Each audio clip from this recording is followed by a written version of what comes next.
শেষ। তাই নতুন একাডেমিক সেশন আমরা কি করে সাজাবো, গভর্নমেন্টের সেই স্পেশাল ড্রাইভটা আমরা কি করে সুন্দরভাবে স্কুলে পরিচালনা করতে পারবো, সেটার জন্যই আজকের সভা। তো এখানে অনেক গুণীজন রয়েছেন, সবাইকে আমার অন্তঃস্থল থেকে আবারও শ্রদ্ধা জানাই। আমি প্রথমে মঞ্চে ডেকে নেব স্কুলের এসএমডিসি প্রেসিডেন্ট নিখিল চন্দ্র দেব মহাশয়কে। স্যার, আপনি এসে মঞ্চে আসন গ্রহণ করুন। সবাই হাততালি।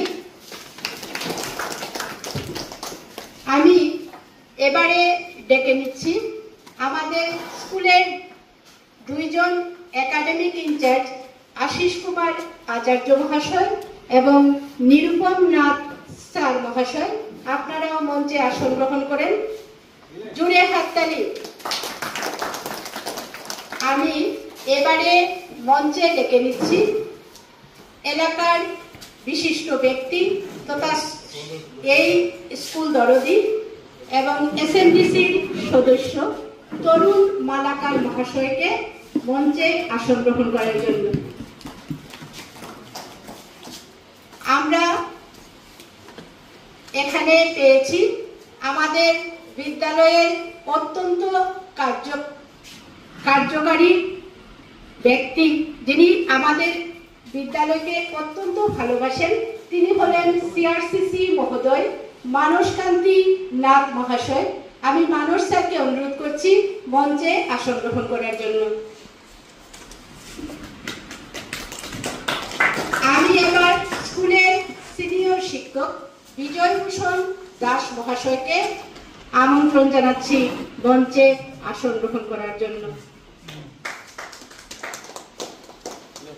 অত্যন্ত দুঃখিত, প্রত্যেকটা গ্রুপে আমাদের একাডেমিক ইনচার্জ মহাশয় দিয়েছেন অভিভাবকরা আসার জন্য। প্রত্যেকটা মিটিংয়েই তাই হয়। হয়তো ওনারা ভাবেন সেশন শেষ, বাচ্চা পরীক্ষা দিয়ে গেছে, তারপরে আর আমরা আসবো কেন। কিন্তু এখানে আমাদের যারা শিক্ষকরা উপস্থিত আছেন তাদেরকেও আমি অনুরোধ করছি একে একে সবাই এসে মঞ্চে আসন গ্রহণ করার জন্য, কারণ এখানে অনেকটা আসন পড়ে আছে। এদিকে ডায়াসও খালি, তাই কি করব বুঝতে পারছি না। তো সবাই যদি আসেন তাহলে খুব ভালো হয়, আর যদি না আসেন তাহলে যথাযোগ্য স্থানে আসন গ্রহণ করেন। আমি আমাদের স্কুলের বড়বাবু ইন্দিরা চক্রবর্তী মহাশয়াকে অনুরোধ করছি মঞ্চে আসন গ্রহণ করার জন্য। এবারে সমস্ত অভিভাবকদেরকে আমার শ্রদ্ধা জানিয়ে, ভালোবাসা জানিয়ে, সবাই আপনারা বসেছেন আমাদের আমন্ত্রণ পেয়ে।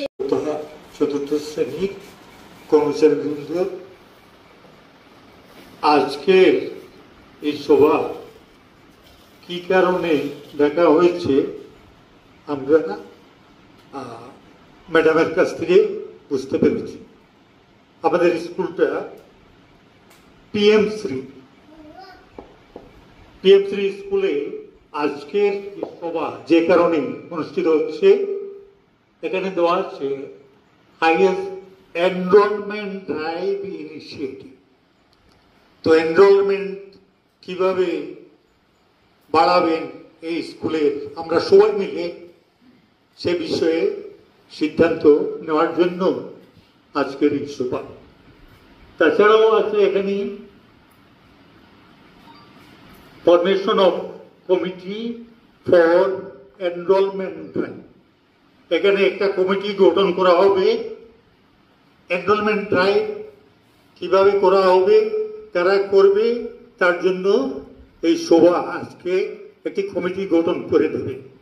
সুতরাং আমি উপস্থিত সবাইকে অনুরোধ করছি আপনারা সুন্দর করে আলোচনা করে একটা কমিটি গঠন করে দেবেন, যাতে আমরা এনরোলমেন্ট ড্রাইভটা সুন্দরভাবে হতে পারে, স্কুলের উন্নতি হতে পারে। সেই জন্য আজকের সভা। আমি আপনাদের কাছ থেকে বিশেষ অনুরোধ করছি আপনারা মূল্যবান পরামর্শ দিবেন কিভাবে এই স্কুলের এনরোলমেন্ট হয় এবং একটা কমিটি গঠন করে দেবেন। এই আশা রেখে আমি আমার বক্তব্য রাখছি। আলোচনার মহোদয়, মঞ্চে উপবিষ্ট জ্ঞানীগুণী ব্যক্তিবর্গ তথা সম্মানিত অভিভাবকবৃন্দ এবং আমার সহকর্মীবৃন্দ, আজকে আমরা এখানে একত্রিত হয়েছি। এজেন্ডাটি ছিল যে এনরোলমেন্ট ড্রাইভ ইনিশিয়েটিভ। এটা আপকামিং একাডেমিক সেশনের জন্য এবং এটা খুবই জরুরি। আমরা যদি প্রেক্ষাপটে যাই তবে দেখি যে সেটা প্রথম কাশ্মীরে শুরু হয়েছিল 2021 ইংরেজিতে এবং এটা খুব ভালো প্রভাব পড়েছিল, যার জন্য এখন সর্বভারতীয় স্তরে সব স্কুলে এনরোলমেন্ট ড্রাইভের জন্য পদক্ষেপ নেওয়া হচ্ছে। উদ্দেশ্য ছিল quality education for bright future of the student.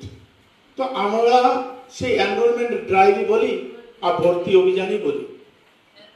আজকাল দেখা যায় যত্রতত্র ব্যাংকের ছাতার মতো প্রাইভেট স্কুল গজিয়ে উঠছে, এখানে অনুশাসনের কথা বলে উঠেছে। কিন্তু আমরা কয়েকদিন আগে যদি এই আসাম সরকারের ফার্স্ট ইয়ার এক্সামের কথা বলি তো দেখা যায় যে ফার্স্ট ইয়ারে ম্যাথসের প্রশ্ন আউট হয়েছিল। সেখানে 18টা স্কুলকে দায়ী করা হয়েছিল, দায়ী বলতে যারা এই কাজে লিপ্ত ছিল। এর মধ্যে দেখা যায় 15টা স্কুলই বেসরকারি স্কুল। তার মানে আমি এটা বলছি না যে সব বেসরকারি স্কুল খারাপ, ব্যাপারটা হচ্ছে ওদের তাগিদ বেশি, রেজাল্ট দেখাতে হবে, স্টুডেন্টদেরকে টানতে হবে। তো যার জন্য এরকম একটা পদক্ষেপ ওরা নিয়েছে, যেটা সরকার ভাবেও কোনো গ্রহণযোগ্য না এবং সামাজিক ভাবেও সেটা মেনে নেওয়া যায় না ছাত্রদের ভবিষ্যতের জন্য। তো আমরা এই কথাটি বলবো যে এনরোলমেন্ট ড্রাইভ আমাদের সরকারি স্কুলে এই কারণে প্রয়োজন, যদি আমাদের এনরোলমেন্টটা সঠিক থাকে এবং আমরা যে উদ্দেশ্য দুটো কোয়ালিটি এডুকেশন এবং স্টুডেন্টের ব্রাইট ফিউচারের জন্য কাজ করতে পারি, তাহলে যত্রতত্র প্রাইভেট স্কুল গজাবে না। সেখানে সেটা একার কাজ নয়, সরকার পদক্ষেপ নিয়েছেন, আমরা কাজ করছি, আপনাদের সহযোগিতা নিশ্চয়ই কাম্য। কারণ আপনারা এখানে সব কথা তত্ত্ব উঠে এসেছে, আমি এখানে যে কয়েকজন এসেছেন ওনাদেরকে আন্তরিকভাবে অভিনন্দন জানাচ্ছি। কিন্তু ব্যাপার হচ্ছে আপনারা ছাত্রদেরকে ভর্তি করানোর পরেই আপনাদের দায়িত্ব শেষ। আমরা এই যে মিটিং হচ্ছে, আমরা প্রতি মাসে 28 তারিখ মিটিং করি, যেটা প্যারেন্ট টিচার্স এবং গার্জিয়ান মিটিং। কিন্তু দেখা যায় মাসে 2 জন আর 3 জন গার্জিয়ান আসেন, সেভাবে চলে না। তো এবার আমরা এনরোলমেন্ট ড্রাইভ দেব, আমরা কোয়ান্টিটি স্টুডেন্টের বাড়ানোর চেষ্টা করব, সঙ্গে কোয়ালিটি এডুকেশনও হতে হবে। কোয়ালিটি এডুকেশন ছাত্ররা বাসায় বসে থাকলে হবে না। আমাদের শিক্ষা সেতু আছে, শিক্ষা সেতু অ্যাপসে ওদের প্রেজেন্ট দিতে হয়, গুণোৎসবে ছাত্ররা অ্যাবসেন্ট থাকে। আপনাদের আজকে একটা কমিটি বানানোর কথা বলা হয়েছে, অ্যাকশন প্ল্যান তৈরি হবে, আপনারা আমাদেরকে সহযোগিতা করবেন, আমরা আপনাদেরকে ডাকবো, যখন প্রয়োজন হবে আপনারা স্কুলে আসবেন, যে ছাত্ররা আসবে না আমরা যাব, আপনারা আমাদের সাথে যেতে হবে। রাজি আছেন তো? তাহলে আপনাদের বাচ্চা আমাদের স্কুলে নেব না হলে নেব না, আপনারা রাজি আছেন? কারণ ছাত্র ভর্তি করাবেন শেষে না, আপনাদের সুর শোনা গেল না। রাজি আছেন আমাদের সঙ্গে যারা আসবে না আপনারা যাবেন? একটু বলেন যাবেন কি যাবেন না, না হলে আমরা স্কুলে ভর্তি দেব না। জুড়ে বলেন যাওয়া যাবে। Thank you. আমি একটা বলি, আমাদের এনরোলমেন্টের আমি একটা ডাটা নিয়েছিলাম বড়বাবুর কাছ থেকে। এখানে 2022-23 ইংরেজিতে ক্লাস 6 এ এনরোলমেন্ট ছিল 205, 2023-24 এ 151, 2024-25 এ 144। তার মানে আমাদের 6 এ হ্যাঁ ছাত্র কিছু কমেছে, কম্পারেটিভলি এই 3 বছরে 61 জন ছাত্র ডিক্রিজ হয়েছে। কিন্তু 9 এ আবার একটু বেড়েছে। 9 এ আমার 2022-23 ছিল 156, 2023-24 এ 143, 2024-25 এ 161। এখানে আমার অ্যাডমিশনের ডাটা বলছি সেখানে দেখা যায় ক্লাস 9-এ আমাদের 5 জন বেড়েছে। কিন্তু ব্যাপার হলো এই শঙ্কর স্যার খুব সুন্দর বলেছে, আমাদের কোয়ালিটি এডুকেশন দিতে হলে টিচার স্টুডেন্ট রেশিওটাও দেখতে হয়। আমাদের একদিকে ঠিক আছে ইনফ্রাস্ট্রাকচার ফ্যাসিলিটি কম, স্টুডেন্টরা বসবার জায়গা দিতে পারি না, সেগুলো আমরা সরকারের কাছে প্রতিনিয়ত আবেদন করছি ইনফ্রাস্ট্রাকচারের জন্য, ফার্নিচারের জন্য। কিন্তু তৎসঙ্গে একটা দুঃখের বিষয়, ছাত্ররাও রেগুলার আসে না, যারা আসে তারা স্কুল থেকে বের হয়ে যায়, স্কুল থেকে পালিয়ে যায়। আমাদের যে টিচাররা আছেন সবার দ্বারা সম্ভব না, আপনাদেরকে সচেতন হবে।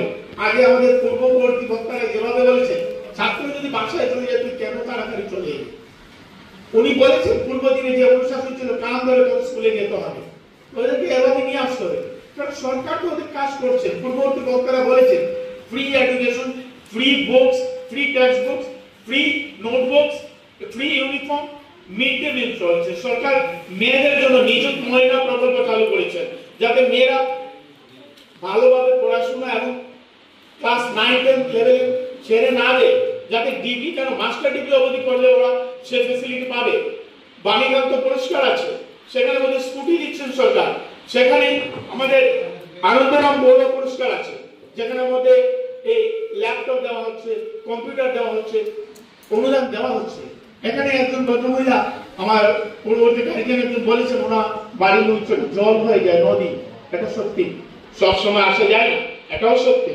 কিন্তু সঙ্গে আমার সিআরসিসি স্যার বলেছেন সরকার এসসি এসটি ওবিসি টি গার্ডের ওদের জন্য বিভিন্ন স্কিম আছে, যে স্কিমে ওরা স্কলারশিপ পাবে। শুধু কাজ কি আমাদের সচেতন থাকতে হবে, আমি অ্যাপ্লাই করতে হবে। ফার্স্ট স্টেপ আমি অ্যাপ্লাই করব, অনলাইনে অ্যাপ্লাই করব, সেকেন্ড স্টেপ আমি স্কুলে এসে করব নেব, সেটা আমি ভেরিফাই করব, বাস এতটুকু। তাহলে আমার আওয়া যাওয়ার টাকাটাও পেয়ে যাবো। আর ক্লাস 9 লেভেল থেকে তো ফ্রি সরকার সাইকেল দিচ্ছেন, তো অসুবিধা হওয়ার কিছু না। শুধু যে জিনিসটার অসুবিধা আমাদের সৎ ইচ্ছার অসুবিধা, সৎ ইচ্ছার অভাব।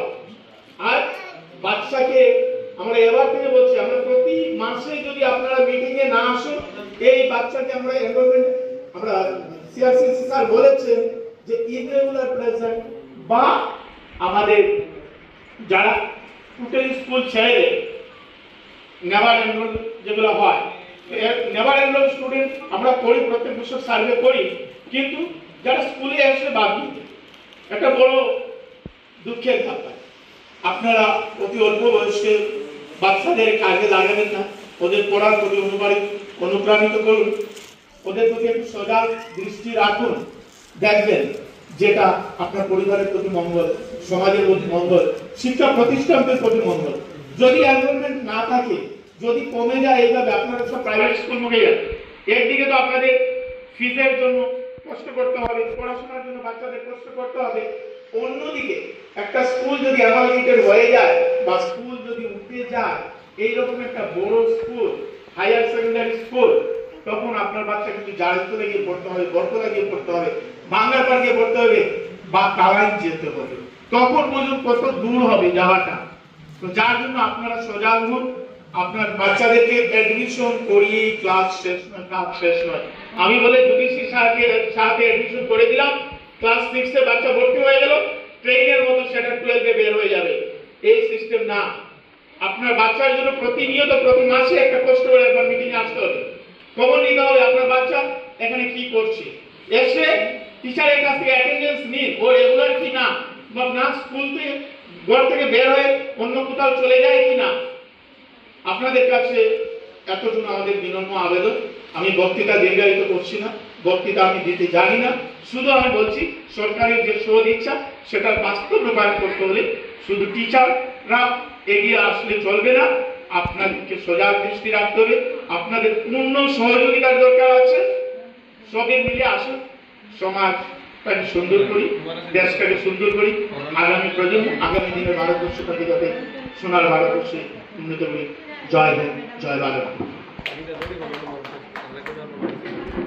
আজকের সভায় উপস্থিত এই স্কুলের সভাপতি, এসএমডিসির সভাপতি, আমার দুইজন একাডেমিক ইনচার্জ, আমার শ্রদ্ধার শিক্ষক শিক্ষয়িত্রী এবং এই এলাকার অভিভাবক বৃন্দ। তো আজকের এই সভার এজেন্ডা আমরা এনরোলমেন্ট ড্রাইভ বা আমরা কিভাবে স্টুডেন্ট অ্যাডমিশন হবে তার একটা রূপরেখা তৈরি করা। কিন্তু অ্যাডমিশন তো হবেই, অ্যাডমিশন তো প্রত্যেক বছর হয়, কিন্তু কয়েকটি বিষয় যেটা আমাদের আলোচনা করা দরকার। অ্যাডমিশন হওয়ার পরে যাতে সেই বাচ্চা আমাদের হোল্ড করে রাখতে পারি, ড্রপ আউট যাতে না হয়, এটা একটা বড় ইস্যু। আমি কয়েকটা স্কুলে দেখেছি, বিশেষ করে ক্লাস 6, 7, 8 বা তার উপরের ক্লাসের যেগুলা বাচ্চা, ড্রপ আউটের একটি প্রবণতা থাকে। অর্থাৎ এখানে অ্যাডমিশন নিল আর আসে না, আবার এক্সামের সময় আসে বা কাজে চলে যায়, বেঙ্গালুরু বা অন্য কোনো কাজে লেগে যায়।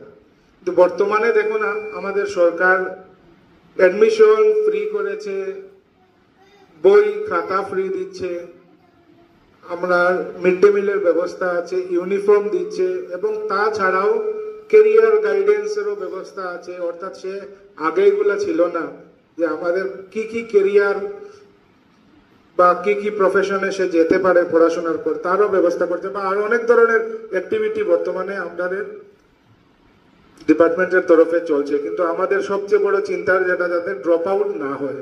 ড্রপ আউট হয়ে গেলে আর কিছু করার থাকে না, এই অ্যাডমিশন দেওয়ার কোনো মানে নেই। অ্যাডমিশন দেওয়ার থেকেও বেশি যেটা আমাদের চিন্তা করতে হবে, যাতে স্কুল কোনো বাচ্চা ড্রপ আউট না হয়, প্রতিদিন স্কুলে আসে। এবং এটা শুধু স্কুল কর্তৃপক্ষের দ্বারা সম্ভব নয় ড্রপ আউটটারে বন্ধ করা, এটা অভিভাবক এবং গ্রামের সচেতন নাগরিক সবার দেখতে হবে যাতে ড্রপ আউট না হয়। আর না হলে একটি ক্লাসে যদি 100টা বাচ্চা অ্যাডমিশন লয়, বছর শেষ হতে হতে দেখা যাবে 40টা বা 50টা বাচ্চা। আজকের সভার সভাপতি মহাশয়, মঞ্চে উপবিষ্ট জ্ঞানী গুণীজন, সভায় উপস্থিত গুরুজন মণ্ডলী, অভিভাবকবৃন্দ, ছোট্ট ছোট্ট শিশুরা, সবাইকে আমার যথোচিত সম্মান নিবেদন করে আমি আমার বক্তব্য শুরু করছি। আমি আসলে শিক্ষা একাডেমিতে যে কিছু কথা বলবো সে তেমনতর জ্ঞান আমার নেই। তবে আমার ছোট্ট বয়স থেকে, ছাত্র জীবন থেকে অদ্যাবধি আমার নিজের ছেলে মেয়েদেরকে পড়িয়ে বা এই স্কুলে আসার সুবাদে ছাত্রছাত্রীকে দেখে আমার যে অভিজ্ঞতাটা বা যে উপলব্ধি আমার হয়েছে, সেটাই আপনাদের সাথে শেয়ার করব। ব্যাপার হচ্ছে এখানে দুটো প্রশ্ন, একটা কিভাবে ছাত্রছাত্রীদের আরো বেশি অ্যাডমিশন দেওয়া যায়, আর দ্বিতীয়টা হচ্ছে ঠিক ড্রপ আউট না, যেটা সিআরসিসি স্যার বললেন, ড্রপ আউট না, যারা স্কুলে আসতে নেগলিজেন্সি করে তেমনতর ছাত্রছাত্রীর কথা এটা আলোচনা হচ্ছে।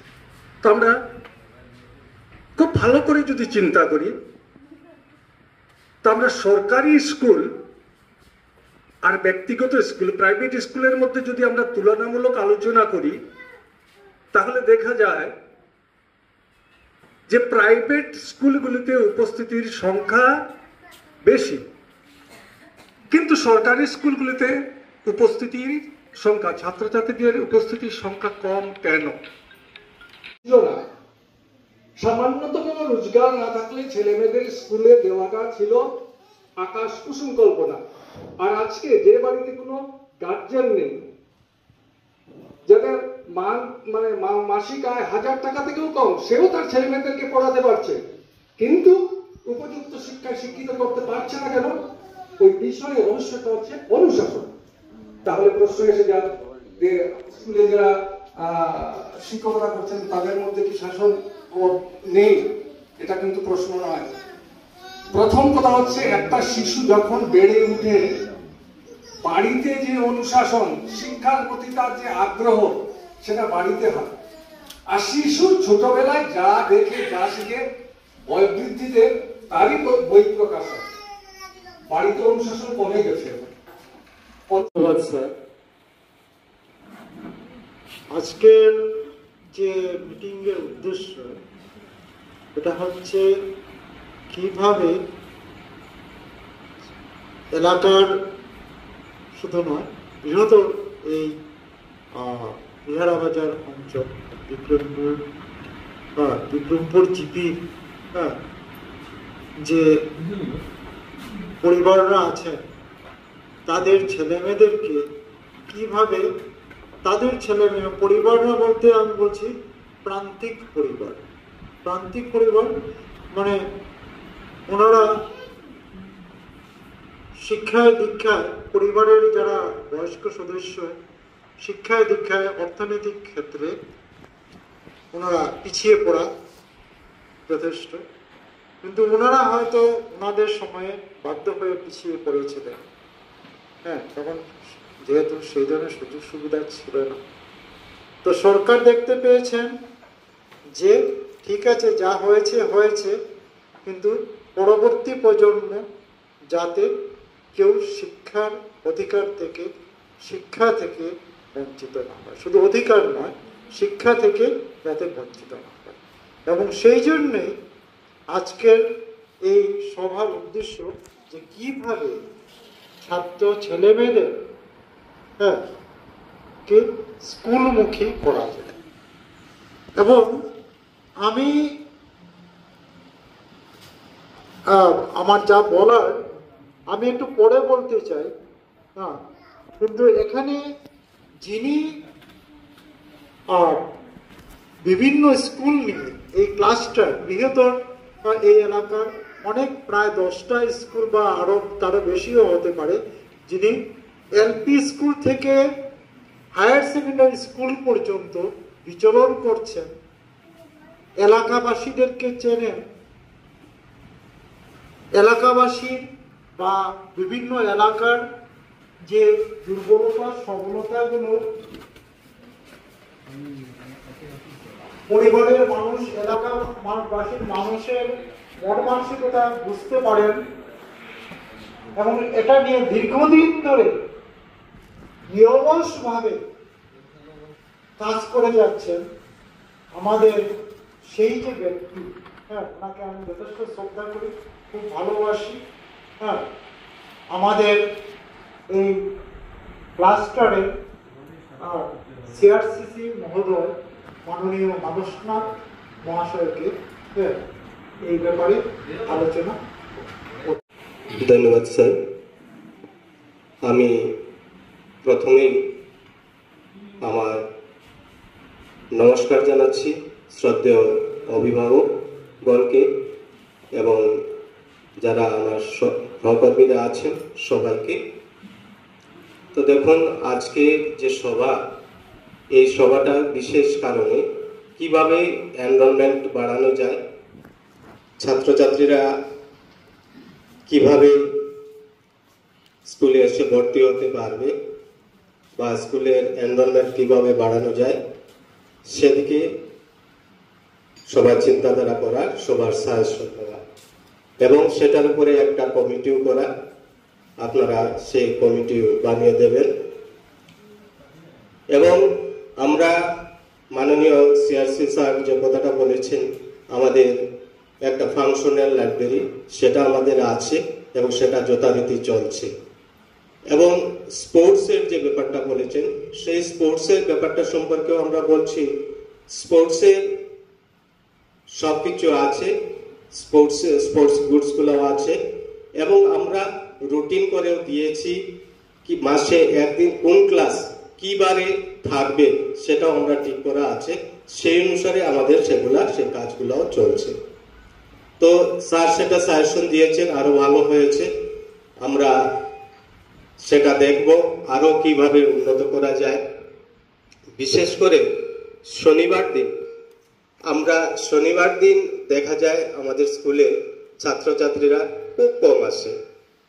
কেন সেটা হয় সেটা বোঝা যায় না, বা আমরা সবাই শিক্ষক সবাই চেষ্টা করি কিভাবে সেই শনিবার দিনটাতে ছাত্রছাত্রীকে আরো বেশি করে আনা যায়, কিন্তু দেখা যায় যত কিছু আমরা খেলা, লাইব্রেরি সবকিছু করেও দেখেছি শনিবার দিন উপস্থিতিটা খুবই কম থাকে। কেন সেটা থাকে আমরা সেটা বুঝতে পারি না, বা অনেক চেষ্টা করে সব আনা যায় না। অন্যদিন তো ঠিক আছে। বিশেষ আমাকে মঞ্চে ডাকার জন্য উপস্থিত অভিভাবকবৃন্দ, উপস্থিত আমার সহকর্মীবৃন্দ এবং মঞ্চে উপবিষ্ট আজকের সভার সভাপতি, এসএনডিসির সদস্যগণ এবং 2 একাডেমিক ইনচার্জ মহাশয় তথা সিআরসিসি মহাশয়। আজকের যে ফ্লেক্সে যে লেখা আছে সেটা নিয়ে আমার পূর্ববর্তী বক্তারা, আমার বিজয় স্যার, আশিস স্যার, আমার মানস স্যার এবং সর্বশেষ আমার তরুণদা যে সুন্দরভাবে বলেছেন, তারপরে আর বলার বিশেষ কিছু নেই। তবু আমি এখানে দেখতে পাচ্ছি এজেন্ডা ফর আপকামিং একাডেমিক সেশনের পরে লেখা আছে হাইয়েস্ট এনরোলমেন্ট ড্রাইভ ইনিশিয়েটিভ। তার পাশে ডান দিকে লেখা আছে discussion on current enrolment status. তো আমি প্রথম এজেন্ডা সম্পর্কে অনেকেই আলোচনা করেছেন। এটা সরকারি গাইডলাইন, সরকারের ইচ্ছা আমার কোনো শিশু যেন শিক্ষার অধিকার থেকে বঞ্চিত না হয়। সরকার বিভিন্ন জায়গায় স্কুল করে দিয়েছেন, যথাযথ রিক্রুটমেন্ট চালিয়ে যাচ্ছেন, তাই সরকারকে সম্মান জানানো আমাদের খুব দরকার। প্রথম জেনারেশন শিশু যখন শিক্ষায় আসে, সে এই যে তরুণদা খুব সুন্দর বলেছেন অনুশাসন, তার ফ্যামিলিতে হয়তো কেউ শিক্ষিত নেই, তাই ঠিক সে ঘরেও পাচ্ছে না, স্কুলে এসেও পাচ্ছে না। তো তাকে স্কুলমুখী আমাদের করতে হবে, তাকে আমাদের ছেড়ে দিলে হবে না, আমাদেরকে দেখতে হবে সে স্কুলে আসবে, সে পড়াশোনা করবে। সে হয়তো ফার্স্ট জেনারেশন লার্নার্স, আমার এখানে প্রায় সবাই ফার্স্ট জেনারেশন বলতে পারবো, কিন্তু তার সেকেন্ড জেনারেশন আরেকটু উন্নত হবে এবং থার্ড জেনারেশনে গিয়ে সেই সরকারের লক্ষ্যটা সে পৌঁছতে পারবে। দেশ শিক্ষিতের হার বাড়বে এবং বিদেশের দরবারে আমাদের দেশ, আমাদের মহান ভারতবর্ষ এক শিক্ষিত দেশ হিসাবে পরিগণিত হবে। প্রতি 10 বছর পরে সেন্সাস হয়, সেখানে আমাদের শিক্ষার হার কত, আমাদের অর্থনৈতিক অবস্থান কি, আমাদের বাসগৃহের অবস্থান কি, আমরা কতজন চাকরি করি, কতজন বিজনেস করি, সেই তথ্যগুলো সরকারের হাতে 10 বছর পর পর স্ট্যাটিস্টিক্সের মাধ্যমে তুলে ধরা হয়। সেখানে দেখা হয় কোন স্টেট কত বেশি লিটারেট। সেই লিটারেসির সংজ্ঞাটা আমি বলে দিচ্ছি, কারণ আমি সেন্সাসে 3 বছর কাজ করেছি।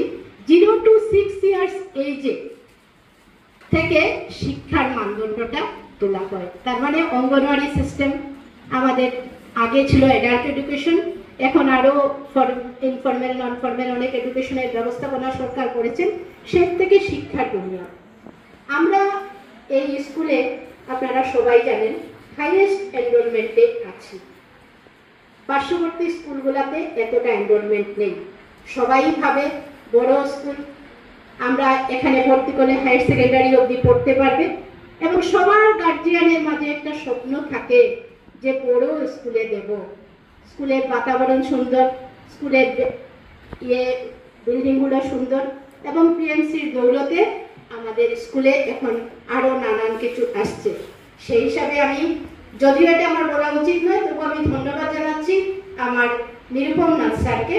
কেন এই পিএমসির জন্য নিরুপম নাথ স্যার কিন্তু অনেক কাজ করেছেন, হয়তো সরকার দিয়েছেন, কিন্তু যে কাজগুলো করেছেন উনি, তার জন্য আমার বড়বাবুও আছেন এবং আমরা সবাই মিলে কিছু কিছু সহযোগিতা করেছি বলে স্কুল পিএমসি পেয়েছে, অর্থাৎ prime minister rising school of India. আপনি হয়তো সেই স্কুলের ছাত্র ছিলেন না, রাইজিং